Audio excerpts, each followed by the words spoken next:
Hello students, आपके exams चल रहे हैं और आपको एग्जाम्स अच्छा करने के लिए कुछ ट्रिक्स चाहिए, isn't it?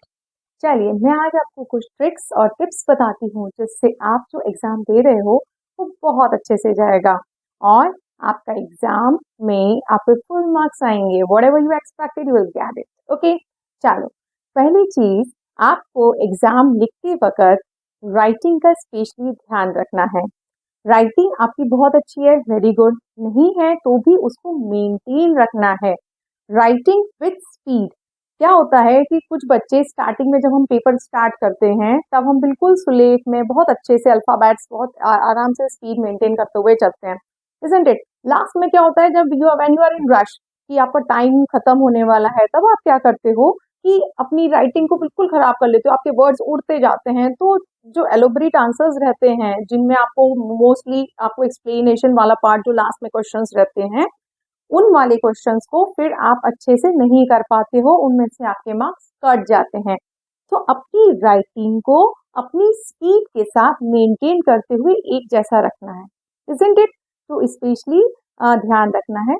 हमारे जो लिटरेचर के सब्जेक्ट्स हैं जैसे इंग्लिश है, हिंदी है ना, इन सब्जेक्ट्स में आपकी राइटिंग बहुत मैटर करती है, इसके मार्क्स होते हैं। अगर आपकी अल्फाबेट्स आपकी राइटिंग का सपोर्ट नहीं कर रहे हैं, अलग अलग जा रहे हैं, कहीं आप कैपिटल लेटर्स यूज कर रहे हो, कहीं स्मॉल यूज कर रहे हो, तो आपके इन लिटरेचर सब्जेक्ट्स में मार्क्स डिडक्ट हो जाते हैं, क्योंकि हर लिटरेचर सब्जेक्ट्स में राइटिंग बहुत मैटर करती है। हाँ, ये बात है कि जैसे साइंस है, आपका मैथमेटिक्स है, सोशल है, इन सब सब्जेक्ट्स में राइटिंग इतना मैटर नहीं करती है, लेकिन अगर आपकी राइटिंग आपके क्वेश्चंस को जस्टिफाई नहीं कर पा रही है, आपका आंसर प्रॉपर नहीं दिख रहा है कि आप क्या लिखना चाह रहे हो, आपने क्या लिखा है, आपके वर्ड्स नहीं एक्सप्रेस कर पा रहे हैं, तो वहां आपके मार्क्स डिडक्ट हो जाएंगे बच्चों, है ना? तो आपको ध्यान रखना है कि आपकी राइटिंग ऑल ओवर जब से आप पेपर स्टार्ट करते हो और लास्ट तक एक जैसी मेंटेन रहे, ठीक है? नेक्स्ट टिप इज कि कई बार क्या होता है बच्चों की, जब हम क्वेश्चन अटेम्प्ट करते हैं तो कई क्वेश्चंस में जाके हम अटक जाते हैं। इसका रीजन ये है कि हम इसलिए अटक जाते हैं कि माइट भी कुछ क्वेश्चंस ना हमें मतलब एट द टाइम हमें नहीं समझ में आ रहे हैं, हम नहीं समझ पा रहे हैं, या फिर हम कोशिश कर रहे हैं तो they are taking a lot of time. अगर वो इतना टाइम टेक कर रहे हैं तो प्लीज उसको उस टाइम आपको एस्केप कर देना है। एस्केप कर देने का मतलब है कि आप उस टाइम उसको छोड़ के आगे वाले क्वेश्चंस पे बढ़ जाओ, जिससे आप सारे क्वेश्चंस को प्रॉपर टाइम डिस्ट्रीब्यूट कर सको, isn't it? Time management exam में बहुत इंपॉर्टेंट रोल प्ले करता है। हमें सिर्फ क्वेश्चंस आते हो और दूसरी चीज हम वहां पे लिख के कैसे आते हैं, ये दोनों चीज डिफरेंट होती है। कई बार क्या होता है कि हमें क्वेश्चंस आते हैं, लेकिन कभी कभी जल्दबाजी में हम लोग क्वेश्चंस जो है गलत करे आते हैं, बाद में जब पेपर चेक करते हैं, अरे ये आंसर तो मुझे आता था बट वाई ये रॉन्ग कैसे हो गया? तो इसका रीजन यही होता है कि आपने सही टाइम मैनेजमेंट नहीं किया है। आपको हर क्वेश्चंस को पूरा इम्पोर्टेंट अपना टाइम डिस्ट्रीब्यूट करना है ना? तो अपना टाइम डिस्ट्रीब्यूट करके हर क्वेश्चन को करना है। और अगर आपको वो एक क्वेश्चन में आप अटक रहे हो, बहुत ज्यादा टाइम ले रहा है, तो उसको एस्केप करके आगे बढ़ जाओ, आगे के सारे क्वेश्चंस कर दो, और फिर जो आपके पास स्पेयर में टाइम बचता है तब आप उस क्वेश्चन पे पूरा अपना माइंड लगाओ, अपने अच्छे से करने की कोशिश करो, जितना है उतना करो, ठीक है? तो ये एक इम्पॉर्टेंट एक पॉइंट है कि आपको ध्यान रखना है कि आपको आगे बढ़ जाना है, एक ही क्वेश्चन पे काफी टाइम स्पेंड नहीं करना है, नहीं तो आपके बाकी के क्वेश्चंस छूट जाएंगे। नेक्स्ट एक चीज और है जो बच्चे ज्यादातर गलती करते हैं, वो ये है बच्चों की, जब हम जैसे question number 1, question number 2, question number 3 ऐसे है, एक पार्ट और रहता है कि जैसे section A, section B, section C. अगर जैसे मैंने आपको बताया कि आपको वो क्वेश्चन ओमिट करके दूसरा करना है, अब आप दूसरा करोगे तो नेचुरली वहां स्पेस नहीं छोड़ना है आपको, आप स्पेस मत छोड़ो, आप बस जो दूसरा क्वेश्चन कर रहे हो उसका क्वेश्चन नंबर प्रॉपर लिखो। आपको क्वेश्चन नंबर प्रॉपर लिख के उसका सेक्शन प्रॉपर लिख के वो वाला क्वेश्चन कर देना है, और जो आपने पहले अटेम्प्ट नहीं किया उस क्वेश्चन को भी आप बाद में करोगे, तब उसका क्वेश्चन नंबर प्रॉपर लिखोगे, उसका सेक्शन प्रॉपर लिखोगे, बिकॉज अगर आप ऐसा नहीं करोगे तो क्या हो जाएगा कि जो आपका एग्जामिनर है वो एक सीक्वेंस में आपके पूरे क्वेश्चन चेक करता आ रहा है। अब उसने ध्यान दिया, चलो आपने वो क्वेश्चन नहीं किया है, गया वो, ठीक है, नेक्स्ट वाला क्वेश्चन को वो एज्यूम कर रहा है कि ये मतलब ये क्वेश्चन आ गया, उसने चेक कर लिया, आपने लास्ट में जो क्वेश्चन किया अटेम्प्ट उस पर उसकी नजर ही नहीं जाएगी अगर आपने क्वेश्चन नंबर प्रॉपर नहीं लिखा है। जो जो आंसर क्वेश्चंस आपको आते जाएं उनका सेक्शन, अगर जैसे लिटरेचर सब्जेक्ट में सेक्शन ए बी सी लिखा जाता है ना, साइंस सब्जेक्ट्स वगैरह में नहीं होता है या कभी कभी होता भी है कई पेपर्स में, तो आपको सेक्शन या और क्वेश्चन नंबर प्रॉपर लिखना है, जिससे जब एग्जामिनर कॉपी चेक करे उससे कोई कंफ्यूजन नहीं हो। बच्चों याद रखना है कि अगर एग्जामिनर को कोई कंफ्यूजन हुआ या उससे कुछ प्रॉब्लम आई तो आपके मार्क्स देने में भी उसे प्रॉब्लम आएगी। तो आपको कीप इन चेक कि हम जो उस एग्जामिनर को हमें परेशान नहीं करना है, उन्हें उनका कंफर्टेबल जोन देना है। आप कंफर्टेबल जोन ऐसे दोगे कि उन्हें बार बार क्वेश्चन पेपर से चेक नहीं करना कि ये आंसर फलाना आंसर आपने इस वाले सेक्शन का लिखा है कि इस वाले पेपर का लिखा है, इजंट इट? तो आपको प्रॉपरली ढंग से अपना पेपर मैनेज करना है। नेक्स्ट चीज, जैसे हमारी कुछ पेपर जैसे साइंस पेपर होता है, ईवीएस पेपर होता है, इनमें डायग्राम्स रहते हैं बच्चों, ठीक है। डायग्राम्स में ये नहीं कहती कि हर बच्चा बहुत अच्छा डायग्राम्स बना सकता है, लेकिन आप जब भी डायग्राम बनाओ बच्चों तो डायग्राम को प्रॉपरली लेबल करो, because labelling is very important in diagram. हम जब कोई क्वेश्चन दिया जाता है और उसका आप आंसर के फॉर्म में एक डायग्राम बनाते हो तो डायग्राम को एक्सप्लेन करने के लिए आप उसकी लेबलिंग करते हो। लेबलिंग करने से क्या होगा कि ये पता चलेगा कि yes you have the knowledge, आप रट के नहीं आए हो डायग्राम की, ऐसे लाइंस खींची तो ऐसे बन गया और ऐसा हो गया, isn't it? आपको प्रॉपर पता है कि ये चीज ये है, ये चीज ये है, प्रॉपर एरो से आप अच्छे से लेबलिंग करोगे उस डायग्राम की। जब आप प्रॉपर लेबलिंग कर दोगे तो it is understood that this student have knowledge about the question whatever been asked, isn't it? तो mark my words, fine. Next चीज क्या है कि एक चीज बच्चों बहुत ज्यादा इंपॉर्टेंट है जो आप लोग बहुत गलती करते हो, because I been also teacher, तो मुझे पता है कि बच्चे ये मिस्टेक करते हैं।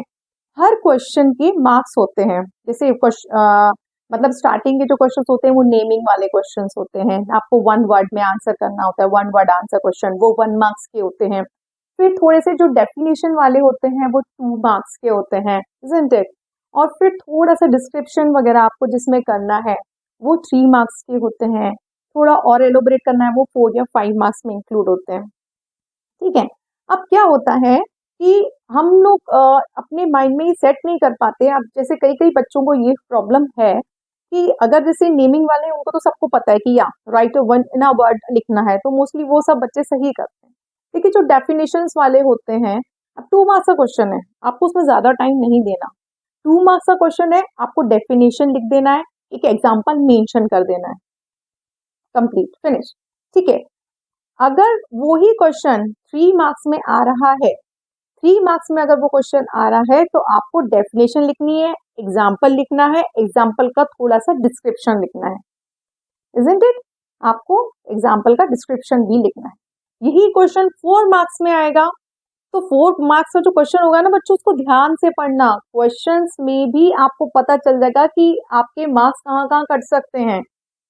जैसे मैं एक एग्जाम्पल लेती हूँ, व्हाट इज रिफ्लेक्शन, ठीक है, आप रिफ्लेक्शन की डेफिनेशन दे दोगे, रिफ्लेक्शन इंसिडेंट रे, नॉर्मल रे, ये करके पूरा आपने एग्जाम्पल दे दिया, तो वो क्या कहते हैं डेफिनेशन दे दिया, ठीक है। आपने एक डायग्राम बना दिया, इंसिडेंट रे पास हो रही है नॉर्मल से और फिर वो रिफ्लेक्ट बैक हो रही है, isn't it? तो ये आपका रिफ्लेक्शन का हो गया, आपने दे दिया, 2 मार्क्स में सफिशिएंट है। अगर यही क्वेश्चन 3 मार्क्स में आता है तो you have to tell about reflected ray, incident ray, angle of incidence, angle of reflection, आपको ये चारों चीजों के बारे में बताना पड़ेगा, ठीक है। और अगर यही क्वेश्चन 4-5 मार्क्स में आता है तो आपको ये भी बताना पड़ेगा कि रिफ्लेक्शन कहाँ कहाँ यूज होता है, कहाँ हमारी डेली लाइफ में रिफ्लेक्शन को आप देख पाते हो, समझ रहे हो? तो अपने माइंड में ये चीज सेट कर लो कि कोई भी क्वेश्चन जो होता है उसको पहले तो ध्यान से पढ़ना है। कई बार क्या होता है बच्चों की ट्रिकी क्वेश्चंस दिए जाते हैं, आपने पढ़ा है, आपने जैसे किसी टॉपिक के बारे में पढ़ा है और आपने क्वेश्चंस पढ़े हैं, फूड, सोर्सेज ऑफ फूड, ठीक है, सोर्सेज ऑफ फूड के बारे में आपने बता दिया। अब अगर उसी क्वेश्चन में को 5 मार्क्स का बनाने के लिए यूं भी मेंशन किया जा सकता है, write the nutrients of food, what are the deficiency diseases could be caused if the nutrients are not present in the food. तो इस तरह से क्वेश्चन है, आपको पहले तो क्वेश्चन अच्छे से पढ़ना है, क्योंकि अगर वो क्वेश्चन इन सब में डिवाइडेड है ना बच्चों, तो इन सब के अपने मार्क्स हैं, और अगर आपने कुछ भी छोड़ दिया तो वहां आपका मार्क डिडक्ट हो जाएगा। फिर आप कहोगे कि मैंने तो क्वेश्चन वैसे ही लिखा जैसे मैम ने पढ़ाया था, लेकिन नहीं, मैम ने अगर उसको 5 मार्क्स में दिया है तो मैम ने आपसे और एक्सपेक्ट किया है कि आप ये भी लिखोगे, डायग्राम भी बनाओगे, डायग्राम की लेबलिंग भी करोगे और उसके एग्जाम्पल्स को अच्छे से समझाओगे। ठीक है ना बच्चों? तो आपको ये चीज देखनी पड़ेगी कि किस क्वेश्चन को आपको किस तरह से अटेम्प्ट करना है और क्या क्या मेंशन करना है, अपने आंसर को प्रॉपरली समझाना है। हाँ, याद रखना, कॉपी नहीं भरनी है, कॉपी भरना ये सही नहीं है। अपनी चीज को बस अच्छे एक स्पेसिफिक साइंटिफिक टर्म्स देके अच्छे से एक्सप्लेन करना, उनको प्रॉपर एग्जाम्पल देना, एलोबरेट करना। इफ दे हैव डायग्राम तो you have to make a diagram and that also should be a proper label diagram, right? तो this you have to keep in notice. ठीक है, और एक चीज, नेक्स्ट थिंग, हमें प्रॉपर स्पेसिंग देनी है हर आंसर्स में, प्रॉपर स्पेसिंग देनी है। अगर तुम्हें ऐसा लगता है कि तुम कोई क्वेश्चन आ गया, आप लिख रहे हो और लिखते लिखते आपको कुछ ऐसा है जो आप मतलब एट द टाइम आपको नहीं याद आया, आप उसके लिए थोड़ी सी स्पेस छोड़ सकते हो, जिससे आगे अगर आपको पेपर करते करते कुछ आपको माइंड में आ गया, स्टक हो गया, तो आप उसके लिए लिख सको। लेकिन ध्यान रखो बच्चों, the copy should be neat and clean. The more you impress the examiner, the more marks you will get, isn't it? So you have to impress the examiner by your writing also, by the way you are writing, by your answer ability, by your intellectual ability, by the labeling of the diagrams which you are doing. So these things you have to keep in notice. Fine. अब जैसे सारे subjects होते हैं आपका, मैं एक एक subjects को जैसे लेती हूँ। एक जैसे लिटरेचर है, लिटरेचर में आपके आते हैं इंग्लिश और हिंदी। इंग्लिश में grammatical mistakes you have to keep in check, grammatical mistakes नहीं होनी चाहिए। ग्रामेटिकल मिस्टेक्स अगर आपकी हो रही हैं तो ग्रामेटिकल मिस्टेक्स में आपका पॉइंट मार्क्स कट सकते हैं। ग्रामेटिकल मिस्टेक्स, स्पेलिंग्स, जहाँ कहाँ कैपिटल यूज करना है, कहाँ स्मॉल यूज करना है, ठीक है, कहाँ आपने पंक्चुएशन मार्क्स यूज करे नहीं करे, there the marks are deducted. So these things should be kept in check while using English literature paper, while doing English literature.